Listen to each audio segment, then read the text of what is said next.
Monsieur Éric Ciotti, député des Alpes-Maritimes, président des Républicains, mon cher Éric. Monsieur Charles-Ange Ginésy, président du département des Alpes-Maritimes, mon cher Charles-Ange. Mesdames et messieurs les parlementaires, nombreux. Mesdames et messieurs les élus de l'Assemblée départementale. Monsieur Franck Israël, président du consistoire, mon cher Franck. Cher Maurice Nidam, président du consistoire de Nice. Mesdames et messieurs, messieurs les représentants des cultes, que je remercie pour leur présence.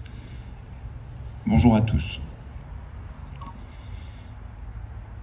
En commençant par remercier Charles-Ange et Franck pour leurs propos très forts, je voudrais dédier mes premiers mots aujourd'hui aux familles des victimes de ces attentats terroristes atroces du 7 octobre, vers leurs proches et donc vers nous.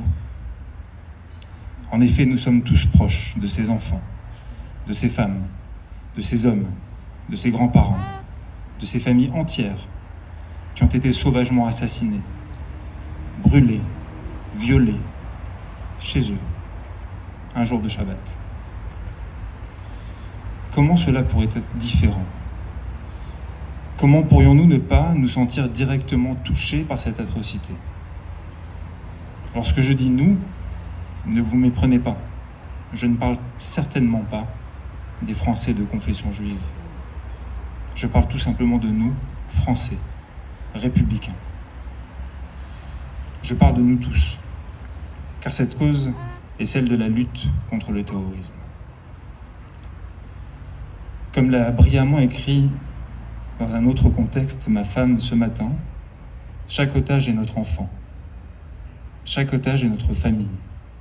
Nous les attendons tous, très vite, à côté de nous, à nos côtés. Alors je veux à nouveau remercier très chaleureusement, au nom du CRIF Sud-Est, de toutes les associations qui en sont membres, les organisateurs de cette cérémonie. Cher Charles-Ange Ginésy, merci beaucoup. Mon cher Éric, merci beaucoup. Et je sais à quel point il te tient à cœur de solliciter un hommage national pour nos 40 Français qui n'ont pas encore eu cette chance d'avoir cet hommage pour des raisons qui m'échappent encore. Merci beaucoup à tous les élus présents, à tous les parlementaires, à tous nos responsables politiques. Merci aux représentants des associations. Merci à tous ceux qui font place maintenant aux actes. En effet, même si ces cérémonies sont, comme celle d'aujourd'hui, importantes, indispensables, elles ne sont certainement pas suffisantes. Il convient que tous ensemble nous passions aux actes. Il convient que chaque jour nous puissions évidemment soutenir le combat qu'Israël mène contre le terrorisme. Car oui, c'est le combat qu'Israël mène aujourd'hui. C'est celui qui nous permettra demain de faire en sorte que ce qui est arrivé le 7 octobre en Israël n'arrive pas en France ou en Europe. Mais Israël ne peut mener ce combat seul. Il faut le mener ensemble. Et ici, en France, c'est à nous de le faire. Nous n'avons pas le droit, pour nous, pour nos parents, pour nos enfants, de ne pas réagir. Combien d'exemples faudra-t-il, après Mohamed Merah, Charlie Hebdo, l'Hypercacher, le Bataclan, la basilique Notre-Dame, la promenade des Anglais ? Combien de victimes du terrorisme nous faudra-t-il pour comprendre qu'il faut passer aux actes forts, concrets ?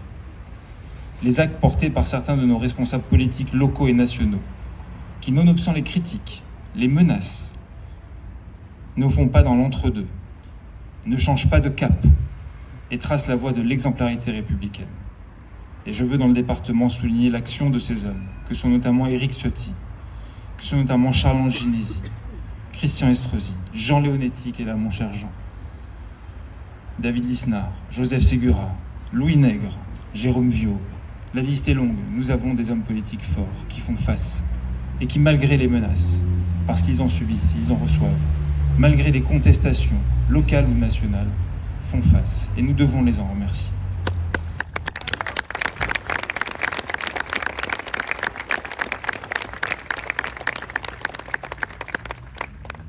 Mais il est aussi indispensable que ce soit l'acte de chacun. Chacun qui, chaque jour, sera intransigeant sur la défense des valeurs de la République. Chacun qui va oser poser les mots, dire les choses, identifier nos ennemis, les ennemis de la République. Appelons et soutenons l'autorité de l'État, de la police, de la justice. Nous devons tous nous mobiliser. Acteurs de la société civile, réseaux de militants, intellectuels, entrepreneurs, artistes, sportifs, responsables religieux et associatifs.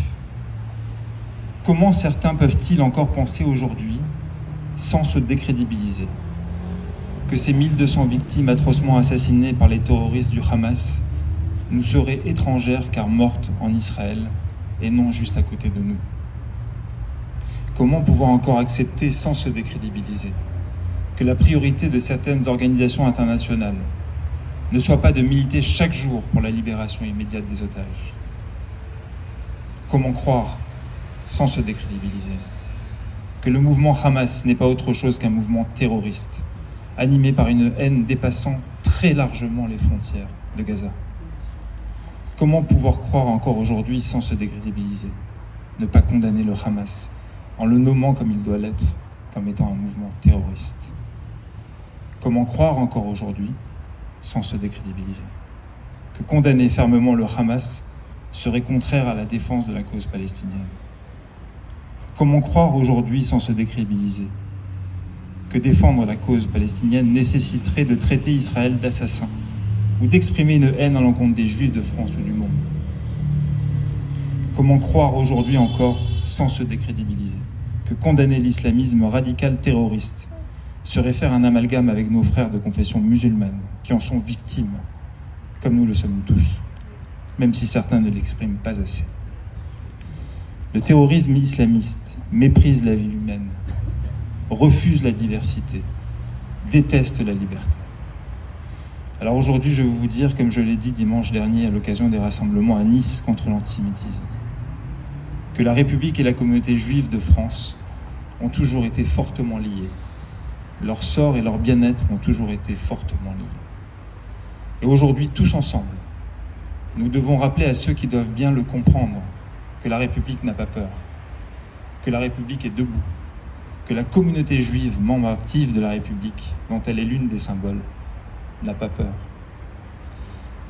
Et nous pouvons dire et assumer, grâce à ceux qui tenteraient de s'en prendre à la République, car la réponse sera ferme, solidaire et déterminée, que nous protégeons notre mode de vie, nous protégeons notre culture et nos valeurs.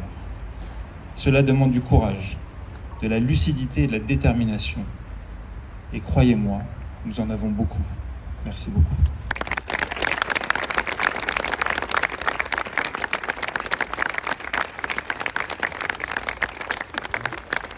La parole est à Monsieur Eric Ciotti, député, président de la commission des